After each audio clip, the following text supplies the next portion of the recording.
I stood in front of the hallway mirror, staring at the woman staring back. I barely recognized her. Her eyes looked dull and lifeless, framed by dark circles that no amount of sleep could erase. Fine lines crept into the corners of her mouth and eyes, and her once vibrant hair, now limp and dull, clung to her face. 15 years ago, that reflection would have shown a bright, spirited girl with dreams and fire in her heart. Today, it was just me, Sarah Whitaker, someone's wife, someone's mother, someone who had disappeared into the background of her own life. I was still staring at my reflection, lost in a haze of exhaustion and disappointment when Brian stormed into the hallway, already half-dressed for the evening. His eyes scanned me from head to toe with an expression I hadn't seen since our early years together. Except now, it was laced with contempt instead of desire. "You can't seriously think you're going to the wedding like that," he scoffed. "No, actually, scratch that. You're not going at all." I blinked.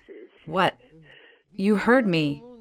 He adjusted his cufflinks, not even looking at me. "My boss is getting married tonight. This isn't some backyard barbecue. This is a high-end elite event. Everyone there will be bringing women who look like they belong on magazine covers. Tall, glamorous, elegant. You look like a plain gray mouse." I flinched. I don't even know if it was the words themselves or the ease with which he threw them at me that hurt more. My throat tightened, but I couldn't find anything to say. What was I supposed to argue with? That I didn't look like that? That I used to? That I might have once upon a time, before years of diapers, dishes, and Brian himself had worn me thin? He kept going. "You just embarrass me, Sarah. I mean, honestly, look at yourself. You can't expect me to bring that into a room full of CEOs, models, and celebrities. You drag me down." I stood there, frozen, the sting of his words slowly seeping in. I thought I'd grown numb over the years, that I'd learned to tune out his remarks, his little jabs. But this cut deeper. "You're staying home," he added firmly. "I'll tell them you're sick or something. That's the best for both of us." I opened my mouth to protest, but nothing came out.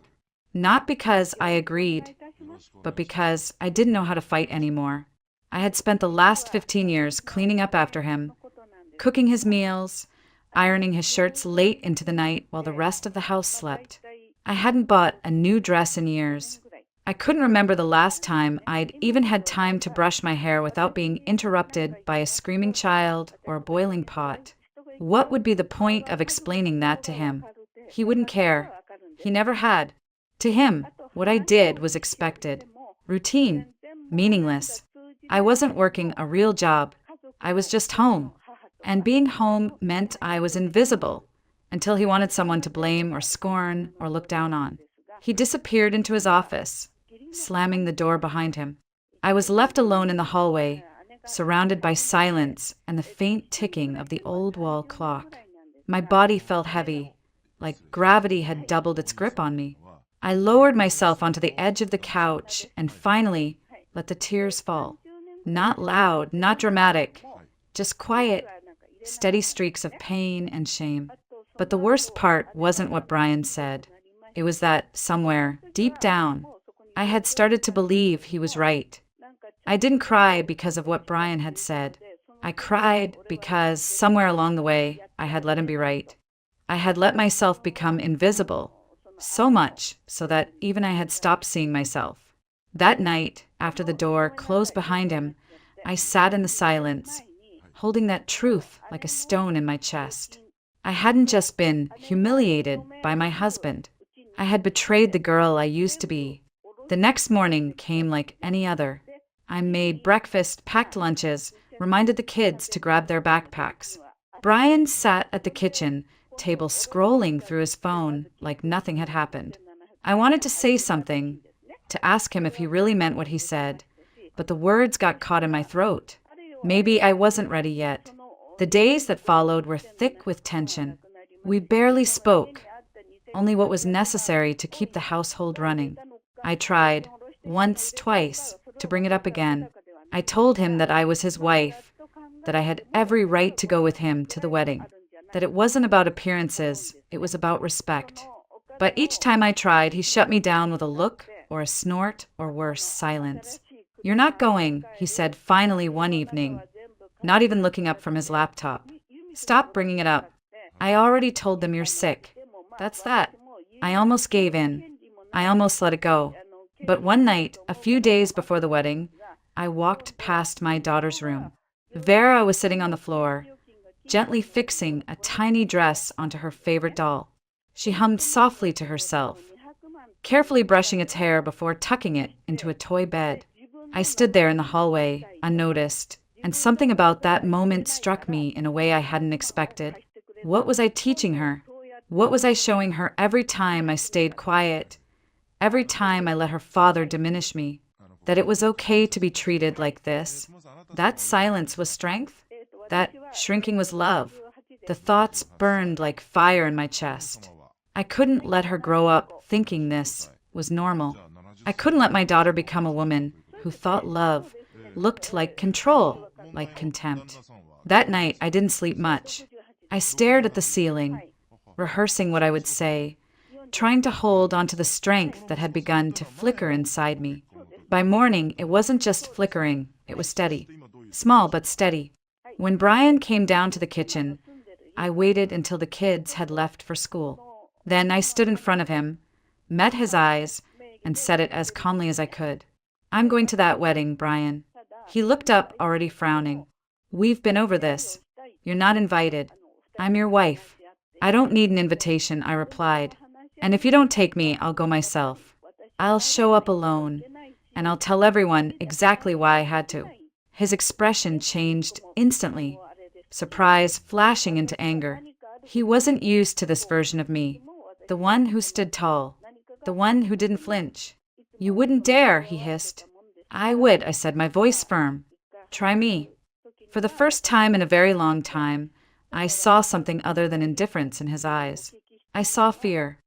Brian stood there for a long time, staring at me like he didn't recognize the woman in front of him. Then he let out a short, bitter laugh and said, "Fine, you win." My heart skipped. "But on one condition," he added coldly. "You don't go with me. You take a cab, and you arrive at least 2 hours after the ceremony starts. After everyone's already relaxed, tipsy, distracted. You come in quietly, sit at the farthest table in the back, and keep a low profile. I don't want your presence turning heads." He said it like he was throwing me a bone, a crumb of acceptance after stripping me of every last shred of dignity. A knot formed in my throat, but I nodded. It wasn't ideal. It was insulting. But for the first time in years, I'd stood up for myself. And this, pitiful as it might seem, was a small victory. My foot in the door. When he left for work, slamming the door behind him, I sank into the armchair in the living room. My whole body felt drained. The argument had taken more out of me than I had expected. My hands trembled slightly as I reached for my phone. Without thinking, I scrolled through my contacts and tapped on a name I hadn't called in a while. "Marina." My voice cracked as soon as she answered.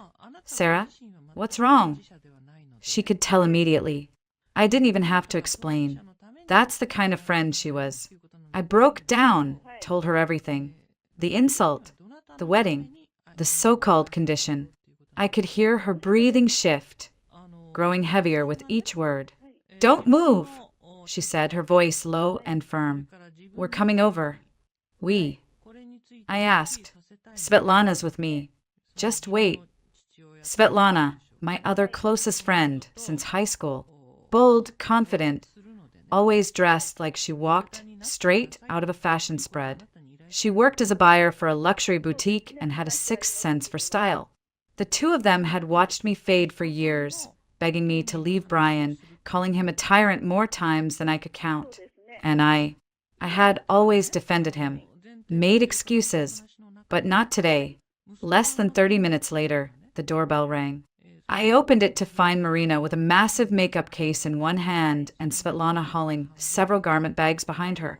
Svetlana stepped inside, kicked off her heels and narrowed her eyes. "All right, soldier," she said. "Wipe those tears. Operation Cinderella begins now. I laughed through the lump in my throat, unsure whether to cry harder or collapse into their arms. Marina hugged me tightly. Let's remind that man exactly what kind of mouse he married. And just like that, everything began to change. The living room turned into a whirlwind of fabric, brushes, and laughter. Svetlana unzipped the garment bags and revealed 3 breathtaking evening gowns. One was made of deep navy silk, sprinkled with tiny crystals that shimmered like stars. Another, emerald green with an asymmetrical cut and a daring but elegant slit.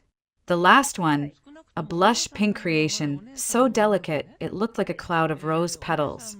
These are designer pieces, I whispered, stunned. Svetlana grinned. And you? Think we'd send you into battle in a bathrobe? Try them on. I slipped into the emerald green one first. As I turned to face the mirror, I gasped. The dress hugged my waist and flowed over my hips like it had been made for me. I hadn't worn anything this beautiful in, I couldn't even remember when. Maybe my wedding day. Marina got to work immediately, opening her massive makeup case like a surgeon preparing for surgery. First, we treat the skin. Hydration. Glow. We want you to shine from the inside out. I sat in the chair like a mannequin as she layered primer, foundation, and soft highlighter onto my skin.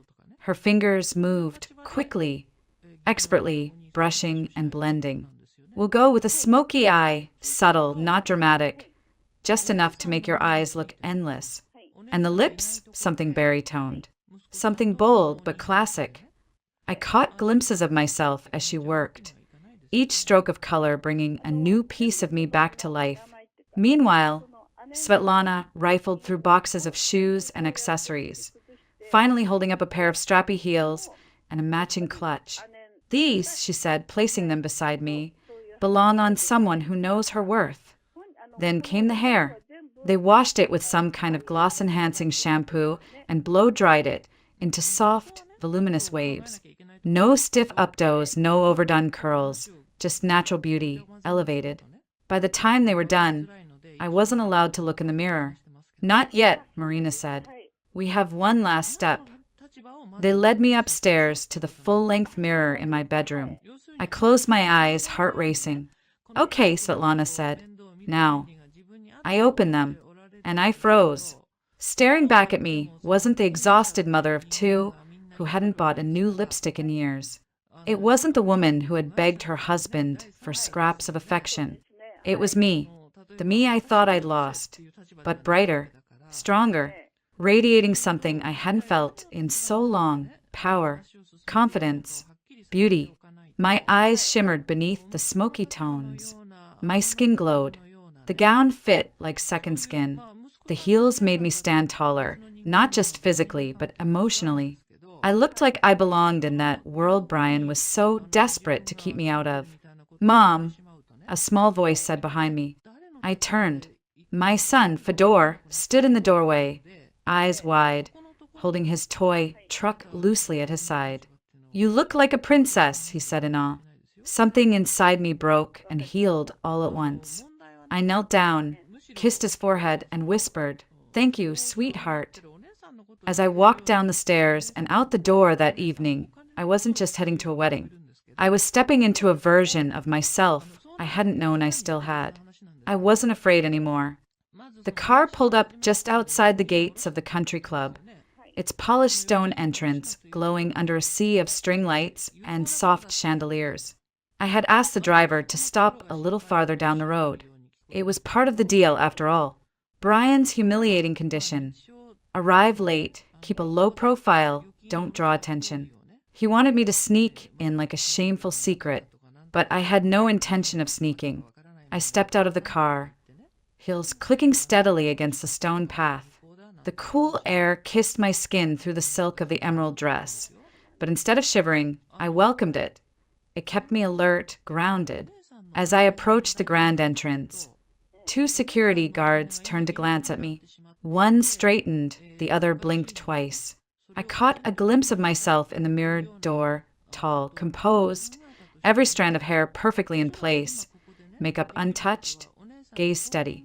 Svetlana's voice echoed in my mind. Walk like you own the room.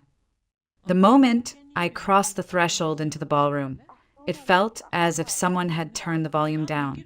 Dozens of voices, chatter, laughter, the clinking of glasses, suddenly faded into a hush. All eyes turned toward me. In that enormous hall lined with golden sconces, marble floors, and crystal chandeliers, I could feel the attention ripple like a wave. Heads tilted. Conversations halted. Someone dropped a fork. One man turned. Then another. Then an entire table. And there I stood, the woman who was never supposed to be noticed. The woman who was told to stay invisible. The woman Brian was ashamed of. Now, she was the center of the room. I didn't flinch. I didn't fidget. I held my chin high and moved through the room with quiet confidence, just like Marina had coached me. From across the ballroom, I spotted Brian. He was standing near the groom, his boss, and a few other high-ranking colleagues. They were laughing at something, drinks in hand. But as the hush spread, Brian's eyes followed the shift in the crowd. He turned and saw me. His smile evaporated. His mouth opened slightly, brows furrowing as if his brain couldn't quite register what his eyes were seeing. There was no recognition, just disbelief. Because in that moment, he didn't see his tired housewife. He saw a woman who didn't belong to him anymore. Before he could move, someone stepped into my path. "Forgive me," a rich voice said with a southern lilt, smooth as velvet. "But I don't believe we've been introduced." I looked up to see a man in a tailored navy suit, tall, composed, hair slightly graying at the temples. His eyes, warm, intelligent, met mine with curiosity, not arrogance. "I'm Daniel Montgomery," he said, offering me a glass of champagne. "Best man, lifelong friend of the groom." "Sarah," I replied, accepting the drink. My fingers brushed his, warm, steady. He held my gaze for a moment, then smiled. "Sarah, that's a lovely name. Fitting." "Fitting?" I asked, for someone who just stole the room. My cheeks flushed, but I didn't look away. "Are you here alone?" he asked.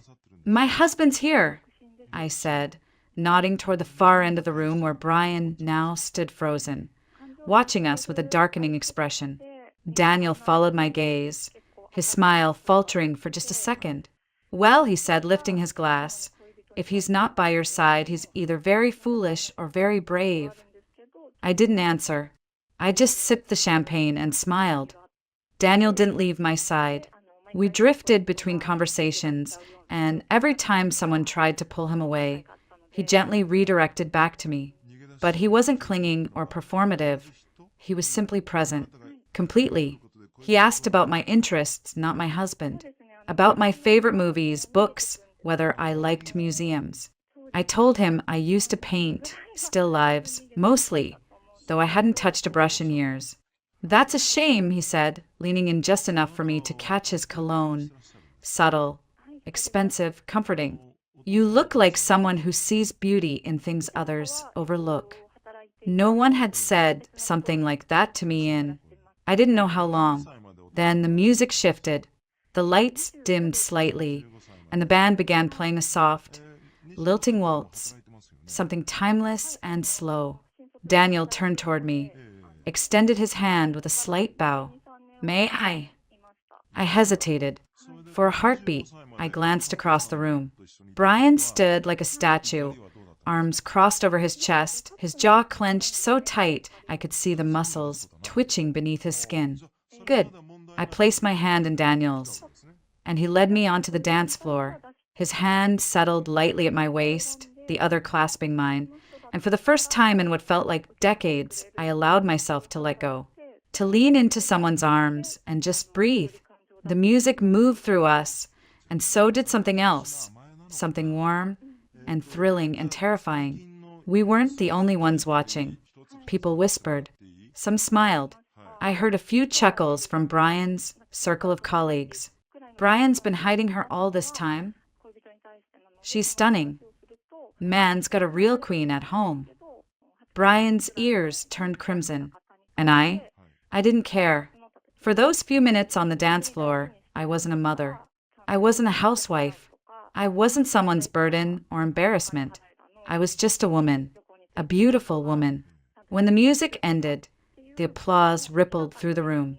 Even the bride and groom came over. Daniel, the groom laughed.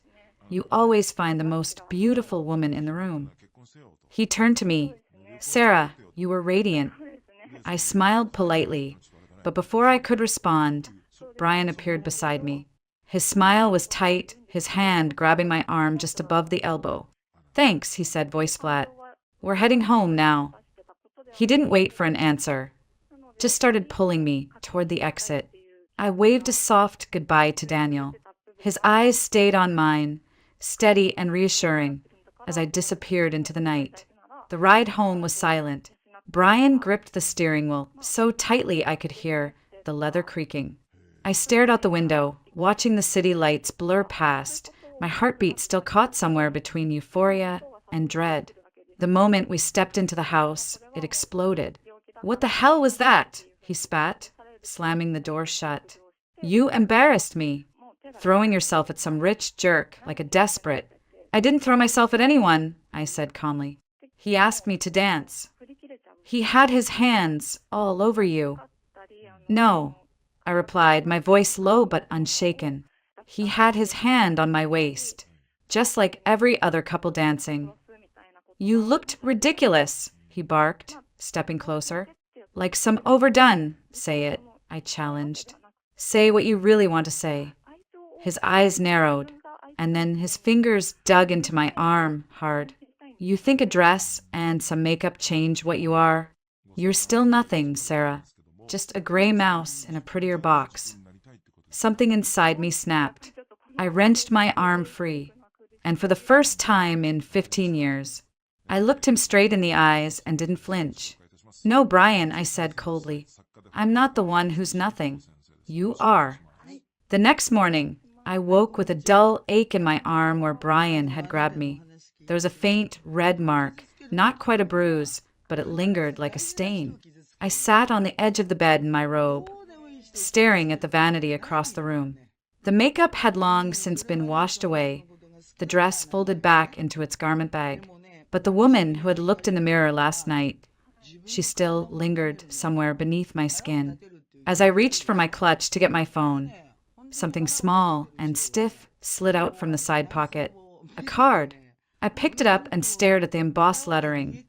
Daniel Montgomery, Montgomery Properties, Charlotte, North Carolina, a phone number beneath. He must have slipped it into my hand at the end of the night. So discreetly I hadn't even noticed. Just a moment of warmth, his fingers brushing mine as we said goodbye. I hadn't thought anything of it then. But now, holding the card, I felt something stir. Something dangerous. Something electric. I shouldn't. I was still married. But I also wasn't living. The urge to text him sat in my chest like a held breath. I paced the kitchen, phone in hand, typing and deleting the same message over and over. Thank you for last night. Too vague. It was nice meeting you. Too formal. Finally, I just wrote what I meant. Hi, it's Sarah. Thank you for everything. I hit send and immediately regretted it. My heart pounded in my throat. What if he didn't reply? What if he thought I was chasing him? What if, ding? His response came in less than a minute. Sarah, I was hoping you'd reach out. I haven't been able to stop thinking about you. May I call you sometime? I stared at the screen, the words glowing like a soft light. Over the next few days, we didn't speak by phone, but we texted. Long, slow conversations that stretched from morning to night. He asked questions, but never pried. He never pushed. He listened. He told me about his love for photography, how he traveled often for work, how he sometimes went weeks without seeing anyone who truly looked him in the eye. And then he asked me, one evening, what made me happy. I hesitated before typing. I used to paint. Still lives. Landscapes. I haven't done it in years. He replied, do you have any of your work? I'd love to see it. After staring at the screen for a long time, I sent him a photo of an old painting I'd done. Fruit in a cracked ceramic bowl. shadows curling like smoke across a weathered wooden table. His response came instantly. Sarah, that's incredible. You have real talent.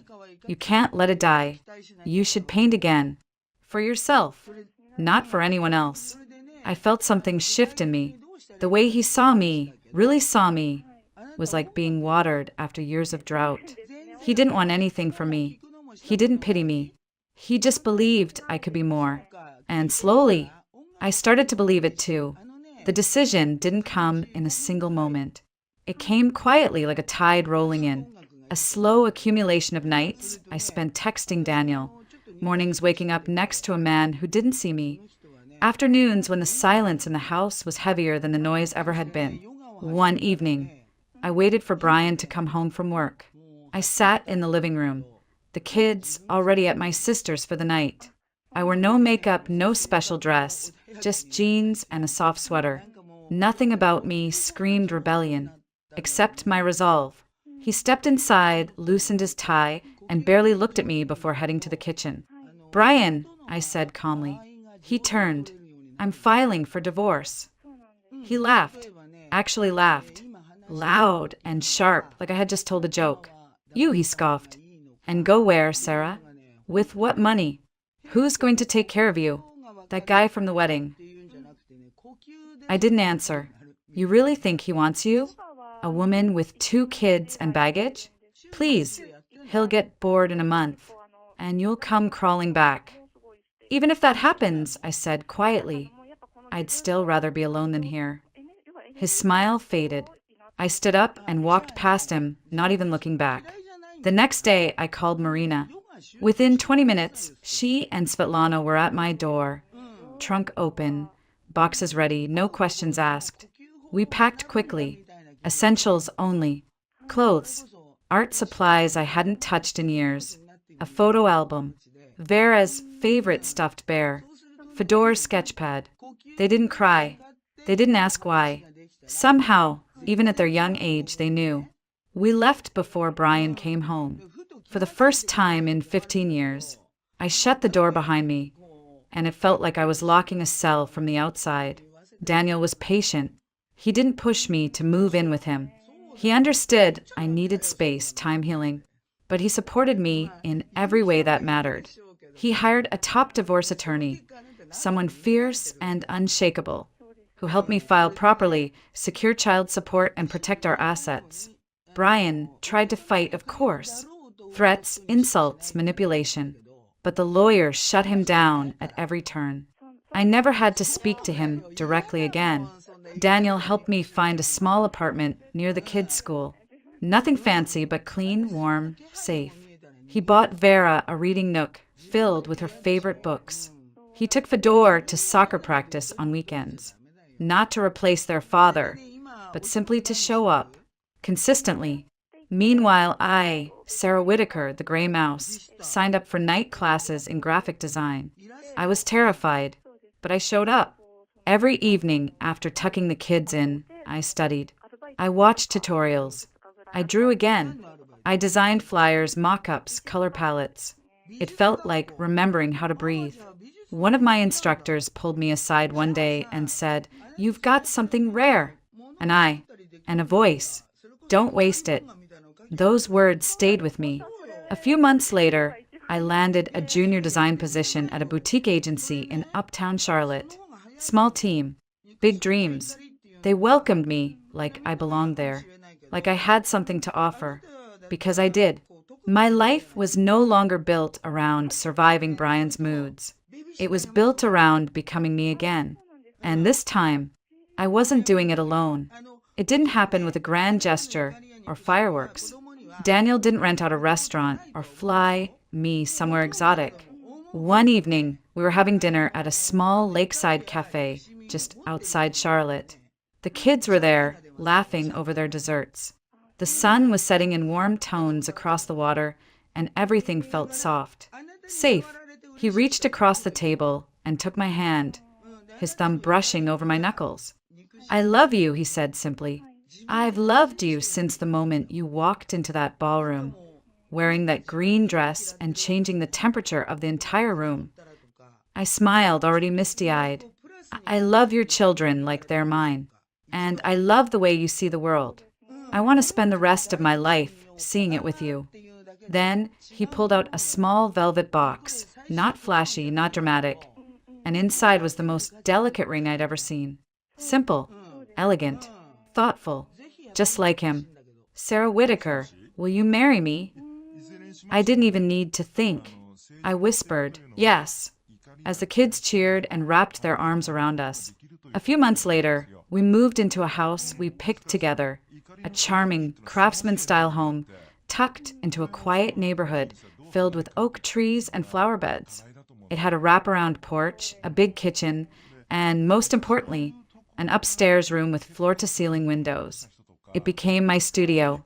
Daniel filled it with easels, brushes, canvases, and shelves of watercolor paper and oil paints. I spent hours there, sunlight flooding the walls, music humming low from the speakers.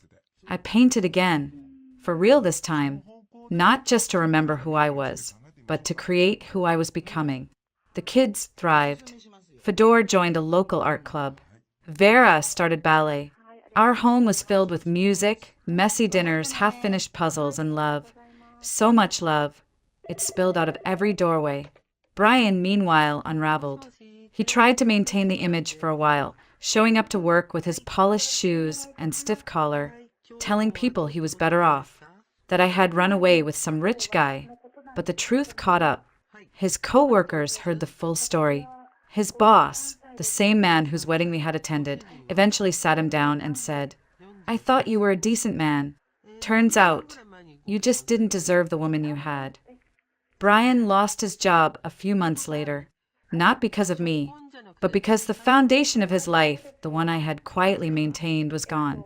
No more crisp shirts ironed before dawn. No more hot dinners waiting. No more steady wife to keep his life from falling apart. He tried dating again, but it never lasted. He grew bitter, angrier. He started drinking. Friends stopped calling. Invitations stopped coming. One afternoon, nearly 2 years later, I was walking out of a cafe with Daniel and the kids. We were laughing about something, Vera's marshmallow mustache or Fedor's awful joke, I don't even remember. But as we stepped onto the sidewalk, I saw him, Brian. He was across the street, leaning against a lamppost, paper cup in hand, clothes wrinkled, face pale and sunken. He didn't say anything. He didn't call out. He just stared. And I knew he recognized what he had lost. Not just a wife, not just a family, but a life that could have been. He had thrown it all away for pride, for control, for ego. And now, justice had been served.